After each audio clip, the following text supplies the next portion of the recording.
One day while clearing Stony Man Lookout, we see the corpse of a communist rookie lying on the ground. Before we can investigate further, we can finish clearing the lookout.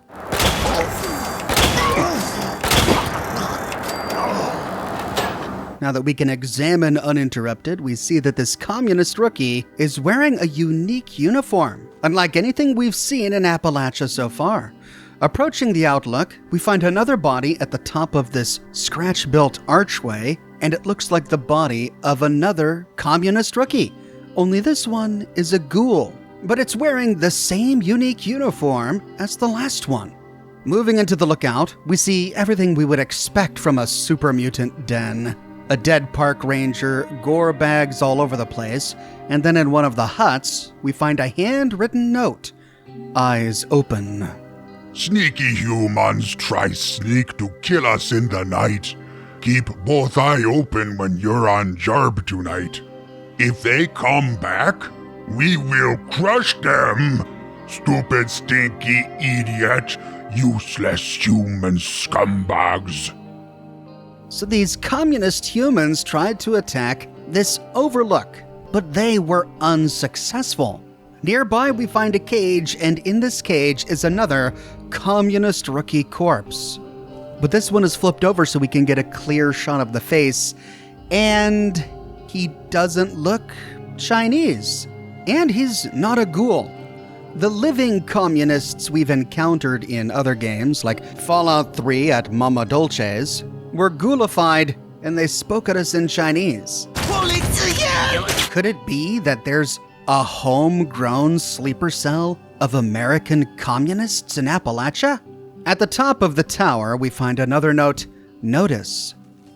Important notice, thanks to Bernice, we're going to be having 20 annoying brats visiting from the summer camp tomorrow. Before everyone goes home tonight, make sure your station is cleanish. It would look bad on us if this place looks like a bomb hit it. So there's a summer camp nearby. I wonder if we can get more answers there. Well, heading back to the first corpse we found, we see it at the end of this long trail. If we follow the trail, eventually we find a sign that leads to the summer camp. Taking the trail all the way down, we arrive at a fork in the road. We are coming from Stony Man Lookout, and there's a mannequin hanging from a tree here. To the left is the summer camp, and the right is the motel. If we go down the path to the summer camp, we find communists, living communists who open fire on us.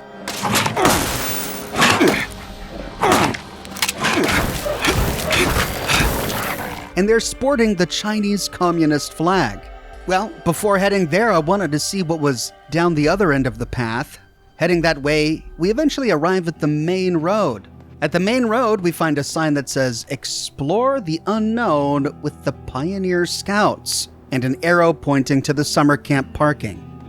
But just up the road, we see a barricade with another communist flag. Heading that way, we find more communist bodies. And on one of the crates is a propaganda flyer, rebuilding the future for a broken nation. There's a wooden cart here, and inside the cart is a raider corpse and a cultist corpse. So these communists had set up a roadblock and were killing people who traveled the road. But something, presumably the super mutants, ended up clearing them out. Well, it's clear from all of these clues that our answers are pointing us to the nearby summer camp. Heading that way, we eventually find a bridge with an arch overhead and a communist flag hanging from it. There's a bus beneath the arch, and we see a bunch of bees swarming around. At the entrance to the bridge, we find a wrecked communist liberator drone and a sign near to it that reads, An Equal Failure. Presumably that's referring to communism and capitalism both equally failing. Near to the sign is a corpse, and close to its hand is a note. A father's lament. My name is Harry Edwards, and if you're reading this, odds are I'm dead. Soon after the bombs rained down on us, my dear wife took a turn for the worse, and, well, she's in a better place now. This left me with nothing but a hole in my heart and endless grief. My only lifeline left in this world was my stepson, Thomas. The issue is that Thomas was off on a trip with his camping group when the bombs came down. I've been tirelessly making my way down to Shenandoah Park for God knows how many weeks now, unsure if my boy is still alive. I keep pushing forward, fueled by a hope that he's out there, safe and sound. The journey's been far from safe, and I'm worried I won't make it to the end. If you're reading this, then my worst fears have probably come true. I've failed my son. I couldn't save my wife, and now I'm dead. I have no right to ask, but I beg of you, from the bottom of my heart, if you know what it means to be a parent and to love them so deeply your own life means nothing in comparison to theirs, help ease the regret off this dead man's shoulders and head to the campground for me. If by some miracle Thomas is alive, please save my son. But here he lies dead. He never made it to the campground, and the close proximity of the destroyed Liberator makes us believe that perhaps he was killed by one of these Chinese robots. Heading across the bridge, we can creep closer to this bus. As we're about to explore it, we get ambushed by a bunch of honey beasts.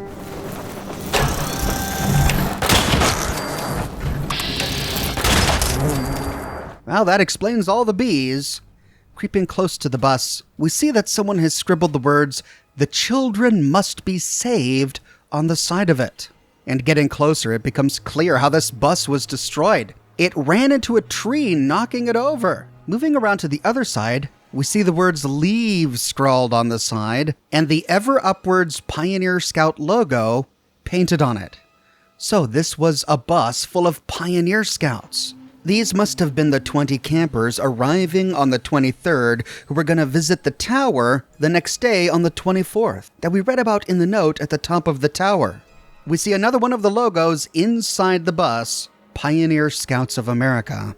Exploring the bus, we find a blue backpack, and next to it, Ben's diary entry number 1. Camp Diary, October 23rd, 2077. Saturday. Dear Diary, today I'm going over to the Shenandoah National Park with my fellow Pioneer Scouts for a weekend camping trip. Normally we only get to see Camp Liberty during the summer, so I'm excited to see what it looks like when the leaves are changing. Mom says that this camp is for survival training. She says I can try archery, orienteering, whatever that is, and hunt real animals with a real gun. Our scout leader, Mr. Mitchell, is currently driving us to camp. He says that if we're lucky, we can meet the camp counselors when we arrive. I'm not sure how Mr. Mitchell will deal with all of us by himself. He has already shouted at Thomas twice for distracting him while he drives. I will write more tonight. I can't wait to see what this trip has in store for us. Ben mentioned another boy named Thomas. That was Harry Edwards' stepson. Sounds like Thomas was a bit too much to handle. If he kept on distracting the driver, could Thomas's distractions have led to the bus crashing into this tree? Continuing to explore the bus, we find a number of bags left behind and 2 more letters. In the first birthday letter from Mom, "Happy birthday, my gorgeous Thomas. I hope you're having an amazing 12th birthday with your friends at camp and doing all sorts of exciting and educational activities. I know it's not exactly what you wanted to do, but your dad means well, sweetheart. He really is trying his best to adjust after the divorce. When you come back home, Harry and I will take you to your favorite ice cream parlor, and you can finally open all the presents piled up at your dad's house. Harry and I love you so, so much. Have a super fun time and a lovely birthday. I can't wait to see you. Love, Mom and Stepdad Harry." And in the next one, birthday letter from Dad. "Happy birthday, sport. I know it was my weekend to have you, but a couple of the guys wanted to go to Atlantic City. I couldn't just pass up on that. It sure is lucky your scout group had a special weekend trip. Thought we only got to send you off during the summer. Hopefully a good sign for how I do at the casino, right? I know you'll enjoy camp more than hanging out with your old man. I promise that when I hit the jackpot, you'll get the best toy a 10-year-old could want. From Dad. P.S. Your mom and Harry will pick you up when it's over. Poor Thomas. His dad didn't even get his age right. According to his mom, it was his 12th birthday, not his 10th. It was supposed to be his dad's weekend to have him, but he wanted to go to Atlantic City with his pals. So he makes his own son go to Camp Liberty for the weekend to spend his birthday instead of spending it with his father. No wonder he was acting out on the bus. Poor kid. But it's clear that his stepdad, Harry, genuinely loved Thomas with all of his heart. After the bombs dropped, he came all the way down here to look for him, only to perish just before getting to camp. Moving to the driver's seat. Oh, wow. Well, there he is, the bus driver, surrounded by his own gore. He crashed into this tree, and then a branch grew out of the trunk, going the wrong way, and stabbed him in the heart. Apparently, how did this happen? I get knocking over a tree with a bus, but getting stabbed through the heart by a branch growing in the trunk? I don't think it works that way. Anyway, poor Thomas was in a disruptive mood because he didn't want to be here. It was his birthday, and all he wanted was to be with his dad. But we haven't figured out where these communists are coming from yet. Continuing down the road, we find another sign for the Pioneer Scouts. There's a trail off to the right, but that leads to the motel. That's not where we want to go, so we'll continue following the road. Soon, we find a sign. Death to capitalism. Moving forward, we find the remains of a bonfire. And on this bonfire is an anti-communism propaganda poster. And we get some Liberator drones. On the other side of the bonfire is a Communism is Coming propaganda poster. Were these kids at the camp burning anti-communist propaganda? In the remains of another bonfire is a pre-war American flag and a Pioneer Scouts poster. What is going on here? Continuing forward, we find more honeybeasts. And the honeybeasts were attracted to this corpse pile. Someone was burning bodies here. We find flames still coming from the ashes. Here lie half a dozen skeletons and a few bodies that we can still identify. 2 raiders. The campers were burning anti-communist propaganda. This place is swarming with Liberator drones, and they were burning corpses outside.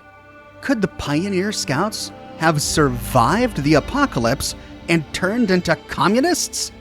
But that would be impossible, because in this region, there was the Scorched Plague. Anyone who survived the apocalypse of 2077 would have succumbed to the Scorched Plague. That is until the dwellers of Vault 76 created and distributed an antidote during the Wastelanders DLC, which gives us the populated Appalachia that we see today. These couldn't be pre-war campers, could they? To find out, we've got to infiltrate the camp. We find more Liberator drones, and as we get closer, we find a few communists on patrol. Written over the Camp Liberty sign are the words, "Death to America. Keep out." And the communist flag waves in the background. Well, they attacked us on sight when we stumbled upon them earlier. We've got to clear them out.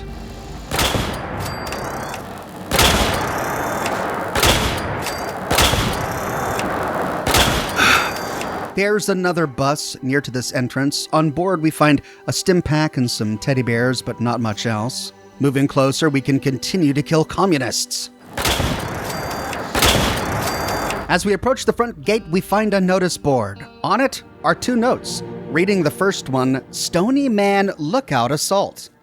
Your camp needs you. We need trained volunteers to join the assault on Stony Man Lookout. So far, we have a strong unit, but believe a handful of extra personnel will increase our odds of victory. This assault has major importance for the camp as we look to grow and create more of a foothold in the region. If you're interested, come to the main hall in the center of camp. Signed, the Council. Forever, we stand for the greater good. So that's why we found communists at Stony Man Lookout. They tried to assault it, but failed. In the next one, Camp Recruitment Drive. Recruitment Drive to all patrol group units. We need more recruits to sustain healthy growth in the camp. This is imperative to the cause and our continued success. The council have decided to set up a target of 3 to 5 recruits brought back to the camp per week. This is a collection goal split between the entire patrol team. Best of luck, comrades. Signed, the council. They were recruiting people from out in the wasteland. Perhaps that's why we found the bodies of raiders in that cart. Perhaps those were captives on their way back to Camp Liberty, but somehow got waylaid and killed. Crossing the gate, we can take out any communists we see.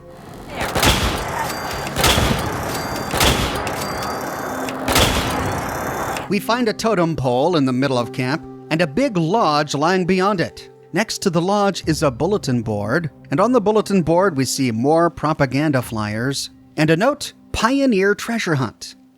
A call for adventure. Discovery is one of the 5 main principles of the Pioneer Scouts.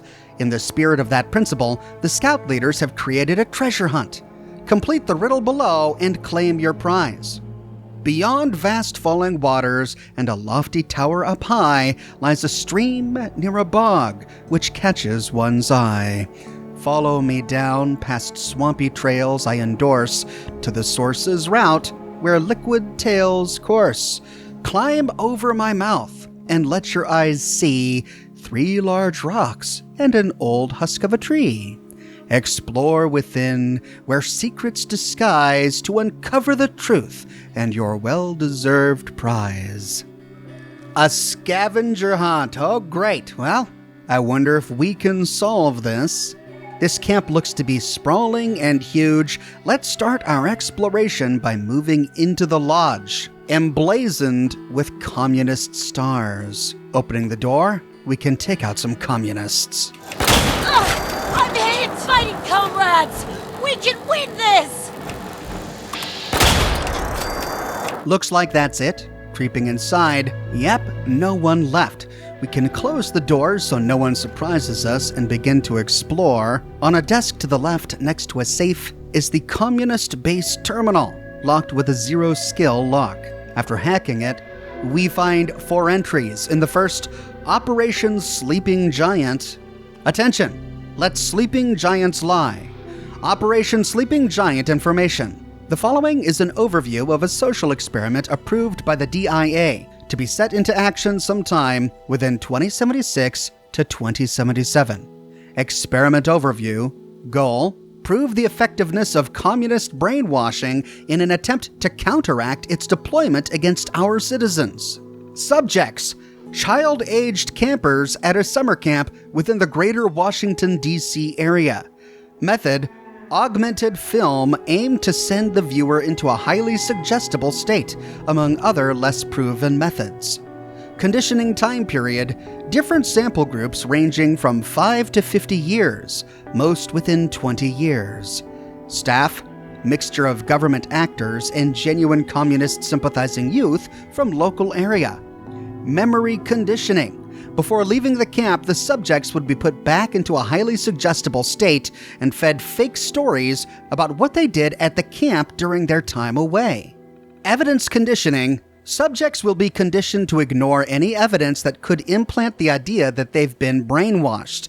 This includes treating contradictory information as though it doesn't exist. Manual enforcement of this conditioning can be triggered with the phrase, "Let sleeping giants lie."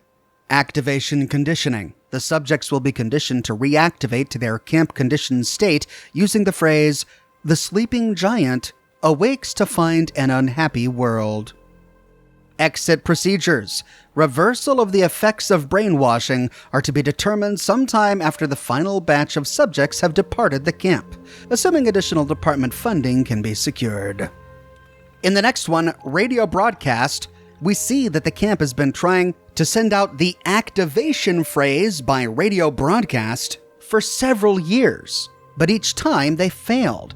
They were finally successful in 2103, and they are scheduled to send out more signals in the future. In the next one, re-education program, Comrades, to help build our army, we need as many recruits as we can possibly take. The council have suggested doing a re-education program. The re-education program will consist of capturing capitalist Americans and putting them in holding cells back at the camp. Over the course of a couple of days, we will use our educational video, along with other methods, to show them the truth. Ones who are receptive to the video as well as our other means will join our ranks as brothers and sisters under the cause. The ones who fail will be terminated. And in the final one, storm. In the wake of the unprecedented storm, the camp has sustained substantial damage. Notably, the storm resulted in the destruction of segments of our camp's protective wall, along with severe damage to the bunkhouse and several other buildings.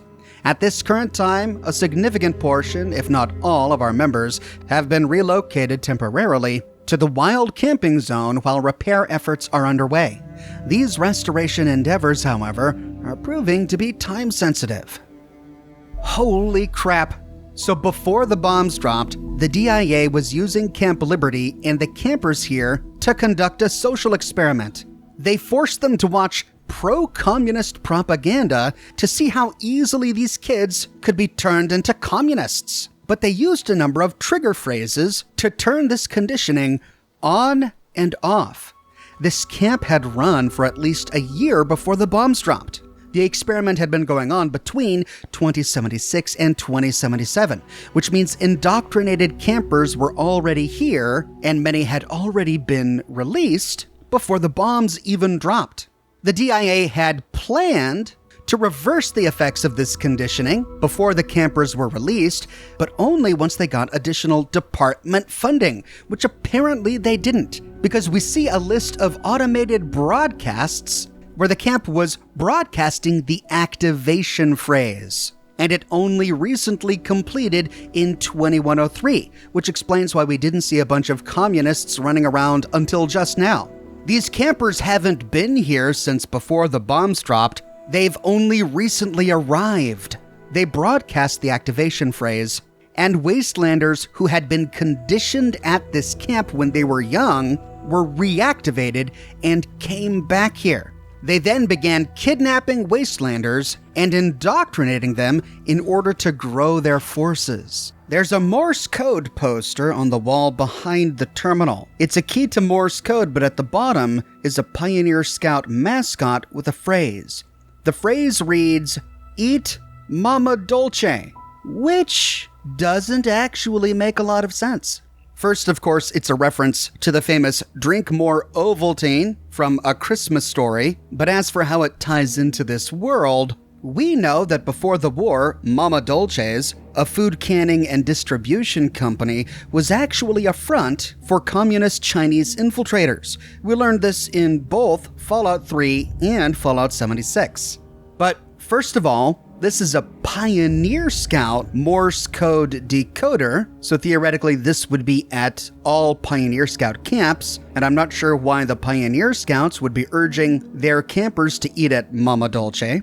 And secondly, this facility was run by the DIA. They weren't really communists. They were enacting a communist experiment. Some of the youth here were communist sympathizers, but the guys running the place worked for the American government. If the American government really knew that Mama Dolce was a front for the Chinese government, they wouldn't be promoting its food to their citizens, even ones undertaking a pro-communist experiment. Unless this was done in a tongue-in-cheek sort of way. Maybe the DIA knew all about how Mama Dolce had been a communist front for all of these years, and here they were just trying to be a little cheeky. On a table in the middle of the room, we see a couple of maps. A small one, which appears to be a historic map of Appalachia, and then a larger one that's annotated with big red circles. Comparing this to the map we know, it's pretty easy to deduce what these circles are marking. The big one at the bottom is, of course, the entire Shenandoah National Park. Moving clockwise, the next one appears to circle mines in the ash heap and places where miners worked. Perhaps the newly activated communists thought they could find sympathizers in survivors who had once been so abused by the mining companies of Appalachia. This is why Mount Blair, the giant mobile excavator, is circled right next to it. Then the 3 circles on the little island area target the Kanawha Nuka-Cola plant, Camp Adams, another Pioneer Scout camp, and the Poseidon Energy plant, natural targets for communists. To the right of the 3 circles on the island is Camp McClintock, formerly a U.S. Army camp, brimming with ammunition and tech, a natural target. The question mark at the top is right on top of Mama Dolce's. Not sure why that would be a question mark. I guess wondering if they're still active? The small circle in the middle is the White Spring Resort. The one to the right of it is the National Isolated Radio Array, and the small circle below those two appears to be Huntersville. We see an example of some of the convincing these campers did to wastelanders. Spatters of blood and chunks of flesh surround a wooden chair. We find implements of torture on a nearby cabinet, and a specimen tub filled with gore and blood. But examining the rest of the lodge, we don't find much else. Just one door in the back leading further into the camp. We need to clear as many communists as we can find from here before moving on. There's a bear out there, but it looks like it's in a cage. We see a screen. Perhaps this is where they indoctrinated the young Pioneer Scouts. To get a better view of the camp, we can jump atop the lodge. Here we see the radio tower, the one they used to send the reactivation signal. From up here, we can clear the rest of the communists from the camp.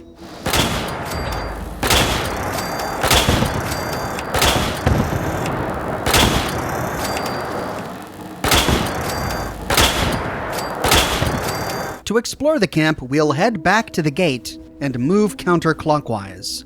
Passing by a small garden, we see a bunch of tents and cabins. The tents must have been erected after the storm destroyed so many of the cabins. We'll explore the cabins first. Both of the cabins here are boarded up. We find a workshop behind them with a little bit of scrap inside, and behind this, a broken gate that leads to a trail that heads back to the main road. So we could have snuck into the camp from here if we wanted to. With these cabins explored, we can hop down to explore the tents and the final cabins up here. We find one intact cabin labeled Expedition Leader. Inside, we find a couple of containers, and in the garbage can is a note, Operation Sleeping Giant. Attention, let sleeping giants lie. Operation Sleeping Giant. Overview. Operation Sleeping Giant has been set up to investigate the effect of communist radicalization and brainwashing on children. We believe that the communist state could use this method and tactic to gain a foothold in this country via creating sleeper cells. The goal of this operation is to test the potency of brainwashing, along with the short-term and long-term effect it has on sleeper agents over 5 to 50 years. The test subjects will be controlled through the use of a trigger phrase, which will reactivate the brainwashed subject. The phrase is as follows: "The sleeping giant awakes to find an unhappy world," accompanied with a loud beep at the start and end. We have secured a camp located in the Shenandoah National Park, where the experiment will take place, away from public eyes. There will be at least one agent at the site at all times. Reports need to be sent back to headquarters on a monthly basis. It's just a stupid experiment. Of course something like this would happen. What was the DIA thinking? Here on this desk we find the council member terminal. Inside, 4 entries. In the first, Stony Man Tower notes, "Today, I found myself contemplating an important matter brought up by another council member. Where should we commence expanding our territory? I had thought about this for a while, and in my assessment, the logical starting point should be Stony Man Lookout. In recent weeks, we've faced persistent attempts by those moronic mutants to breach our camp's defenses. This proposed assault would serve a dual purpose: eliminating a looming threat while securing a valuable vantage point in close proximity to our camp. My next step will involve presenting this concept to the council for their consideration. If it gains their approval, I will proceed with the task of assembling a dedicated unit to carry out this endeavor. The success of this mission could mark a significant step in our pursuit of dominance in the region. So they weren't just trying to assault it to gain control of it, they were also defending themselves. The mutants had attacked them first. And the next one, Brown House Notes. As I examined the paper map earlier today, my eyes were drawn to the Brown House. This sparked a memory from my pioneer days. It dawned on me that this location was once the president's holiday retreat in the park. An idea occurred to me that we should consider dispatching a scouting party to thoroughly explore it. I hope that we might uncover remnants of documents alluding to the presence of government facilities/technology elsewhere in Appalachia or DC. Should this prove true, the potential is there for us to discover intel and facilities to securing advanced technology, thereby securing our safety and dominance for years to come. We'll need to see what the other council members think first, though. Looks like it's not just the Brotherhood who recognizes the importance of pre-war technology. The Brown House is an interesting location, but I don't think these communists ever got there. We'll explore it in another video. It has its own fascinating lore. The last two entries, however, are encrypted. We can't access them. They're not deleted or corrupted. They're still there, they're just encrypted. I wonder if that means we'll be able to decrypt them in the future. Moving back outside, we see that the final cabin here is blocked up. There are a couple of porta potties nearby. One has a Nuka cherry. The other is covered in... ugh. Wow. Well, I don't want to say. And we find another trail leading out of another broken fence back out into the wasteland. But to continue exploring, we can head back to camp and this time explore the tents. But it looks like the communists are beginning to respawn. I've taken such a long time exploring this place that killing them all beforehand was a bit of a waste of time. Looks like I gotta keep on killing them. With the communists dead, we can explore the tents. In tent number 1, just a bunch of junk, though a cute little stuffy with a ranger hat here. In tent number 2, a little bit of junk, but then in the lockers, we find 2 notes. Ben's diary 2 and 3.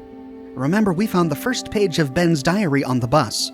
Starting with entry 2, October 24th, 2077, the day after the bombs dropped. Dear Diary, I made it to the camp last night, a bit shaken up, but in one piece. I was greeted at the front by the camp counselors and some well-dressed men in suits. We explained the situation that transpired on the bus, as well as the large explosion we saw. 2 of the counselors were sent to go help Mr. Mitchell, who was still on the bus, while the others explained to us that they thought the explosion could have been a nuclear blast. The well-dressed men left the camp shortly after we arrived due to losing contact with someone over the radio. The rest of us have been told to stay put and not leave the camp until help arrives. The counselors have been left in charge for the time being. I'm currently sharing a tent with some kids from the other scout group who've been here for a couple of days now. They're acting very strange and talking about weird topics I don't like. I assume it might just be nerves, which is why they're acting odd. But some of the conversations they have freak me out. The camp counselors are putting on a movie for us all to watch before bedtime, so I'm going to end the diary here tonight. I do hope my family are safe and I get to see them soon. The guys in suits must have been from the DIA here to oversee the experiment. And poor Mr. Mitchell, they didn't know that he died on impact in the bus? I mean, a tree branch pierced his heart. Well, I hope it was an instant death and not a long one. In the next one, Ben's diary entry 3. Camp diary, July 29th, 2104. 1 year after the broadcast tower successfully sent the reactivation phrase. 27 years after the last entry. Tuesday. Dear Diary, today marked an unusually boring start to my day, as I found myself assigned to the worst role possible, guard duty at the prison. While I sat there at my post, one of those capitalist insects walked over to the fence. A young girl with brown hair and a revolting knife scar tracing down her left eye, likely a captive from a raider camp. She approached the fence and initiated a conversation with me. She bluntly inquired, "What led you to this path?" My immediate response was to command her to quit talking and return to her place, which she did with clear reluctance. Her words stayed in my mind throughout the remainder of my shift. I couldn't help but think about the reasons behind my unwavering commitment to our cause. I've always believed deep down that our mission serves a greater purpose and paves the way for a brighter future. But I had never taken the time to truly question why I stood where I did.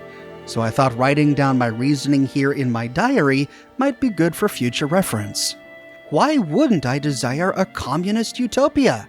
What has capitalism ever done for me, or the nation as a whole? Capitalism stole my parents away from me. The government's greed and refusal to cooperate with China initiated the catastrophic war that ultimately claimed the lives of those dearest to me. Capitalism replaced the hard-working people of this very state with cold, unfeeling robots. Generations of families who had slaved away in mines and various industries for years were callously discarded and replaced in an instant with cheap robotic help. The privileged capitalist elite sought refuge in bunkers, while the majority of hard-working citizens who had empowered them either perished or suffered through the nightmarish aftermath they left behind. Should that boorish woman ever ask me again, I now have my answers. I'm prepared to lay down my life for this cause, to fight for the creation of a new world from the ashes of the old one, a world designed for the many and not just the few. Our nation can be rebuilt and restored to its former greatness under this ideology. I have never felt more certain about anything in my life than I do about this. Exhausted after my grueling 12-hour shift, I'm now leaving my diary here for the night. There's still the task of preparing food for tomorrow to attend to. Poor Ben was a victim to this indoctrination. He arrived at this camp a young, sweet pioneer scout, ready to go hunting and fire a gun for the first time, and now he's completely indoctrinated. At some point, the counselors here must have turned off the indoctrination, allowing the campers to leave Camp Liberty and start their lives as wastelanders. He lived out in the wasteland, somewhere outside of Appalachia, for over 20 years, for him to have avoided becoming a victim to the scorched plague. And we know that the scorched plague could have spread here. In the Shenandoah Visitor Center, we find a scorched body on a stretcher, and we learn from the terminal nearby that this was a guy who got infected after encountering a scorched beast while scouting Watoga. I think it's unlikely that over 20 years, this guy would have been the only person to have come back to the national park infected by the scorched plague. I can't imagine the park being populated for 20 years after the apocalypse and no one else got infected. But then this camp initiated the reactivation signal, putting him right back where he was over 20 years earlier after completing his indoctrination, which is why he picked up his diary right where he left off. Though it seems that many of the lessons he picked up after exploring the wasteland for 20 years stayed with him. He seemed to have a good understanding of how the mining corporations of Appalachia treated their employees in and around Welch and the ash heap. And he seems to have picked up some information about the political situation between America and China just before the bombs dropped. And it's so tragic that he can't even see the irony of his own letter. He wants to return America to its former greatness with communist ideology. But America had already attained its former greatness with capitalist ideology. We have no idea what life was like in communist China in the Fallout universe, but we have no reason to believe that it was any better than capitalist America in the Fallout universe. One of the whole points of the Fallout games is to mock the idea of mutually assured destruction, but emphasis on the word mutual. It takes two to tango. Sure, there's plenty of criticism that can be given to capitalist America in this universe, but there's also plenty of criticism that can be given to communist China. in this universe. If Ben is criticizing America for not cooperating enough with China, then they should also criticize China for not cooperating enough with America. Both nations went to war. America invaded the Gobi Desert. China invaded Alaska. They're both at fault. Both ideologies are at fault. But there wouldn't have been any reasoning with Ben here. We learned from the terminal that they had conditioned these poor kids against de-radicalization by brainwashing them into completely disregarding any viewpoint that contradicts their own. So these kids, these now adults, were truly lost. Exploring the remaining tents reveals little. After finishing off the remaining communists that have respawned, we can continue exploring counterclockwise by jumping down near to the lodge and moving towards the theater. There's one boarded up nearby shack, and at the top of a watchtower is a randomly generated magazine. We can move down towards the theater and take a look at the propaganda film that they showed to the kids. It was a bit too light outside, but here's what it looks like in the darkness. Welcome, pioneers. A pioneer is loyal, trustworthy, brave, and obedient. Knowledge. Okay, is the movie imparting knowledge to the scout or sucking knowledge out of his brain? I can't tell. Okay, here we see some busy scouts. One of them is gathering crops and the other is building something nice. Keep it quiet within the camp. Shh. And then it loops. That was the propaganda film? That film indoctrinated so many people? It didn't even mention communism. What even was that? Maybe it's not the right film. Maybe they had another film loaded, and we just don't get to see what brainwashed all these poor kids. Behind the curtain are a couple of mannequins and a little bit of scrap, but that's it for the theater area. We can move towards the caged Yao Guai, but it's locked. We could release him, but I don't want to. This was an animal in training, which was probably a bad idea. I doubt they could have trained a Yao Guai, but I guess it was worth a shot. There's a checkpoint building next to another trail that leads out of the camp, but heading back inside, we can continue exploring. We see a large tower with a zip line going to an island. Just outside, we see that it's called the Eliminator. Perhaps that's the name of this obstacle course nearby. We see that the zipline leads to an island, and on the island is a diseased commie bear.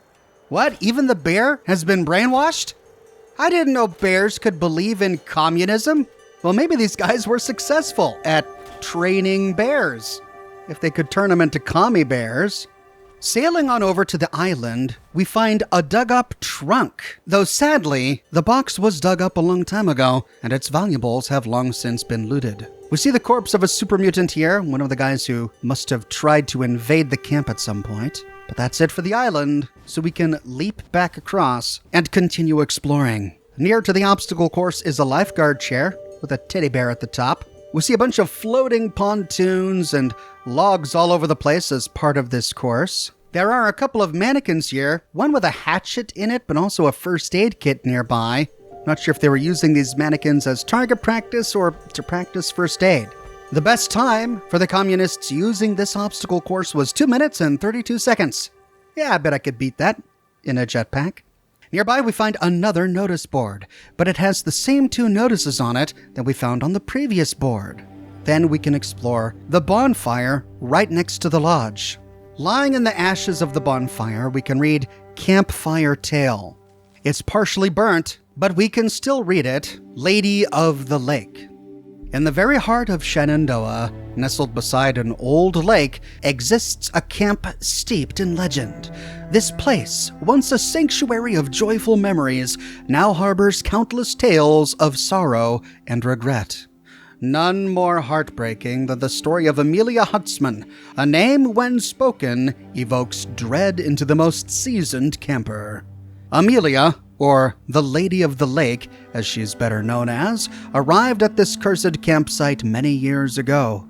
Her innocent smile and innocent nature was a facade, concealing her true hidden motive. Amelia attempted to strike a Faustian bargain with an uncontrollable power, which has always been and always remains trapped in these very hallowed grounds. This bargain, as we have all come to know, would ultimately seal her fate. So the Lady of the Lake made a deal with the devil, but it's just a campfire story. The more terrifying story told by this campfire is not only the burned American flag, but also all of the burned textbooks. These communists weren't open to any ideas that were not programmed into them by their conditioning. They burned every book they could find.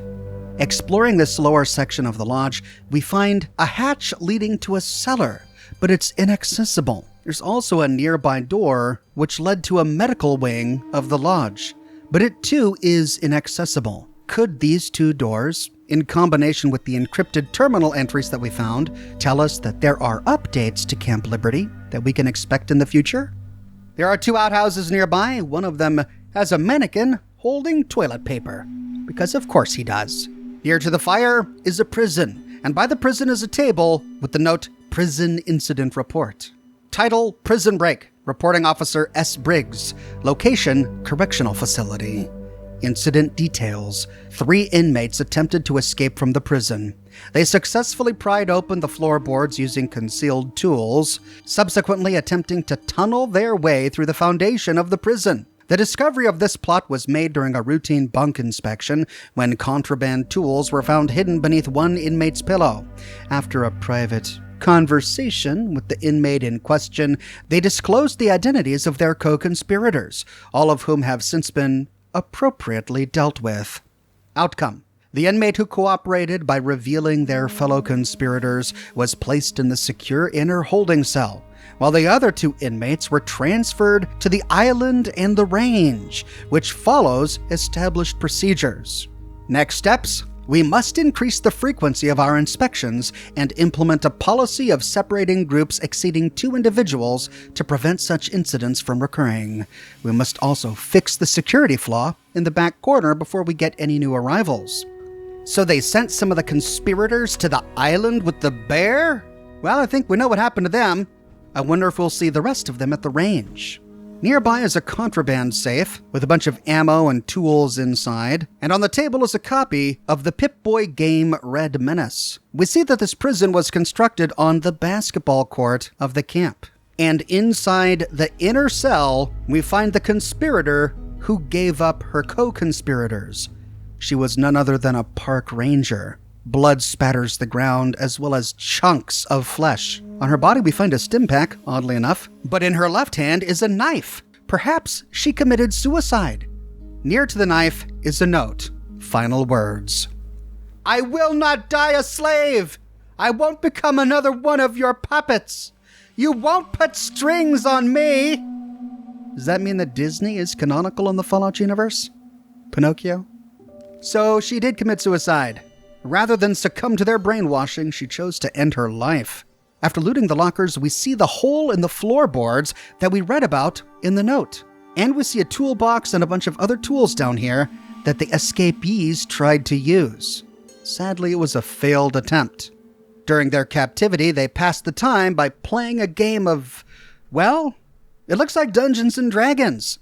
They've got robot chess pieces out here, but also a map, and the DM was shielding his notes. So yeah, looks like a game of Dungeons and Dragons. We are almost done exploring the camp. We just have this western section. This appears to have been a chem lab and a workshop.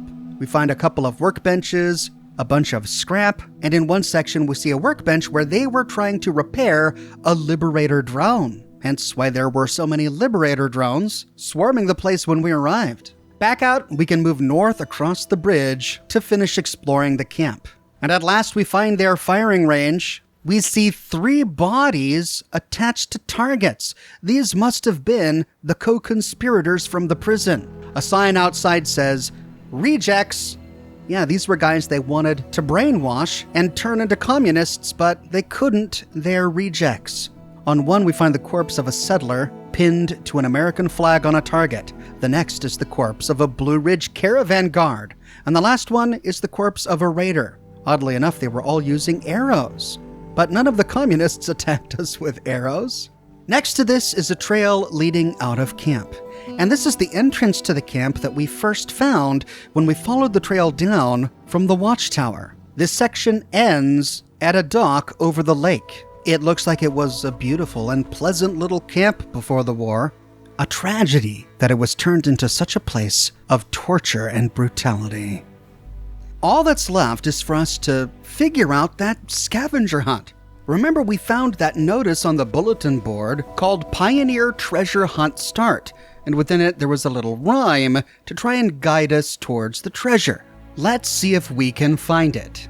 Beyond vast falling waters and a lofty tower up high lies a stream near a bog which catches one's eye. Well, from where we're standing now, we do see a waterfall, and it's right next to that island where we killed the commie bear and dug up that chest. The note says beyond the waterfall, so we know that we need to climb this rock face to get to the top of the waterfall. At the top, we see a bit of a makeshift diving board that the scouts may have used to dive into this lake, though I think it's a bit shallow for that. And then it mentions a tower. It says that this river is beyond a tower. Well, one tower we already know of in this direction is Stony Man Lookout, which we've already cleared. Stony Man Lookout is a bit northwest of the camp, but once there, we can scale the tower to see if we can spot a river. And it's frankly very hard to see anything from here because there are so many trees. We see the lake by the camp, but it's hard to see a river. However, looking north, we do see a bog. This is close to the abandoned convoy that we explored in my video on Bee's diary pages. So, to find the river, we need to head to the bog. Leaping down from the tower, we make our way to the bog, and we follow the waters of the bog north-northeast. Eventually, they end, and they circle back west. However, the poem said that the river we are looking for is near to the bog and the tower. Glancing around, we do see a river to the east. So we found the river. Checking the rhyme again. Follow me down past swampy trails I endorse to the source's route where liquid tails course. Well, this is an awful rhyme. It wants us to find the source of the river, essentially. But if you follow a river downstream, you travel away from the river's source. So if we're trying to find the river's source, we need to go upstream, not down. So taking a look at this river, we see that it's flowing south. It's right next to a swampy bog, so we'll follow the river north. Continuing north, we kill a charging Yaoguai. We pass by a truck that has driven off the road and toppled into the river. And here we find some giant rad toads. Shortly after killing the rad toads, the river ends, and we see it pouring out of this crevice from a rock. This must be the mouth of the river that we read about in the poem. All right, river mouth found. Let's see what the next rhyme says. Climb over my mouth and let your eyes see 3 large rocks and an old husk of a tree. Climb over my mouth. Easy enough. Scaling this rock wall, we can move forward. We see a number of rocks, but then we get attacked by wolves. Stinking wolves!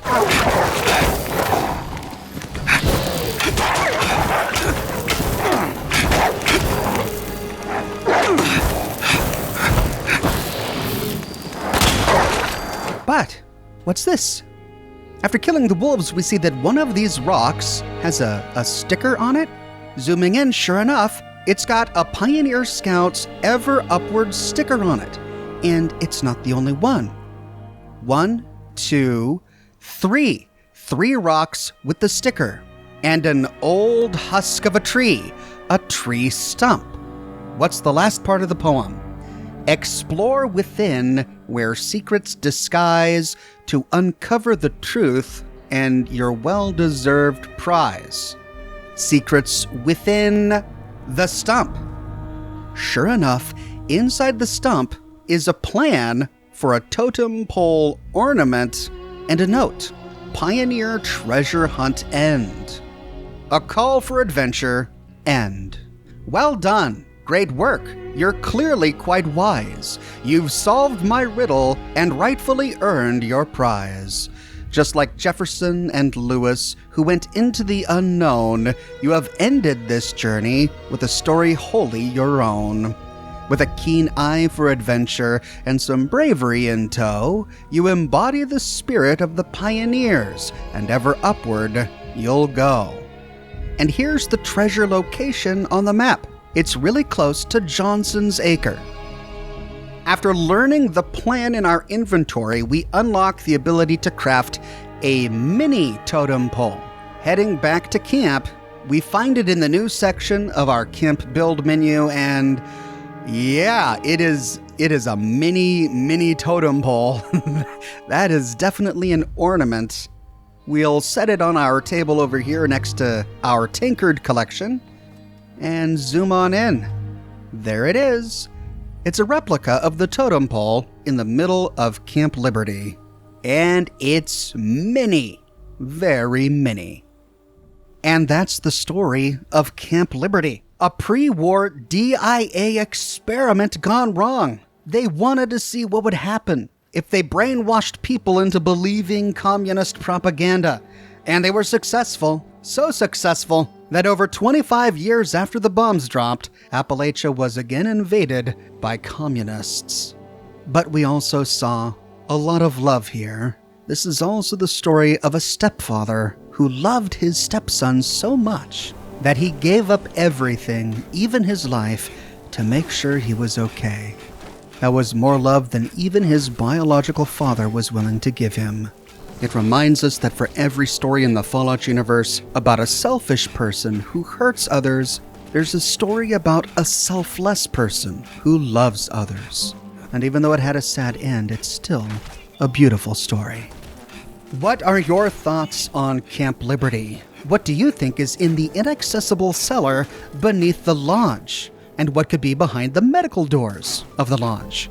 Do you think there's more to this story that will be revealed to us in future updates? Let me know your thoughts in the comments section below. I publish new Fallout videos each and every week on my channel, so if you don't want to miss my next one, be sure to subscribe and to click that bell notification button. If you have already, but you believe that you're still missing out on YouTube notifications, consider following me on Twitter at Oxhorn. I update Twitter manually with every new piece of content that I publish. I've got a plush for sale. This one-of-a-kind plush is ready to ship, but I've got limited inventory and I'm almost sold out.